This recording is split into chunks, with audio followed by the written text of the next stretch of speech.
পাড়ার লোক বা গ্রামের লোক কি বললো বা আমাদের সোসাইটি কি বললো এটা বড় কথা নয়।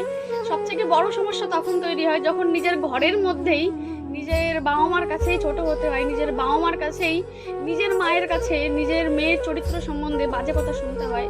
মানে যখন তোমার মা তোমাকে নিজেকেই বলছে তোর চরিত্র ভালো না, তুই ভালো না, তখন তখন মনে হয় না যে আসলে গ্রামের আর 5টা মহিলার বাজে কথা শোনার কোনো প্রয়োজন আছে, কারণ এরা সবই পারে, ঠিক আছে। আর মায়ের মুখে যখন বলবে না যে হ্যাঁ বলবে হ্যাঁ তো ওর মাই তো ওর সম্বন্ধে বাজে কথা বলে, তার মানে নিশ্চয়ই ও উল্টো পাল্টা কাজ করে।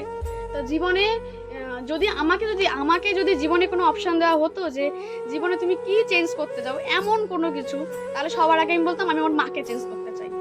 মানে তোমাদের এটা শুনতে অনেক খারাপ লাগবে, মা সম্বন্ধে বলছে, কিন্তু শুনতে খারাপ লাগলে কিছু করার নেই, সবার ফ্যামিলি ব্যাকগ্রাউন্ড তো একরকম হয় না।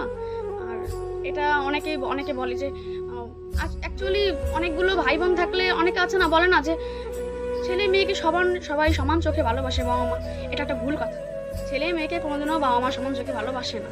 একজনকে এক রকম ভাবে ভালোবাসে, মেয়েকে একরকম, ছেলেকে একরকম, ঠিক আছে। কখনোই সবাইকে সমান চোখে ভালোবাসে না, ভালোবাসতে পারে না, এটা সম্ভবই না।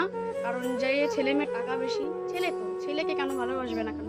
ছেলে তো ইনকাম করবে ফিউচারে, ছেলে বউ বাচ্চা, ছেলে মেয়ে, ওনার নিজের নাতি, নিজের সমস্ত নিজের সবকিছু।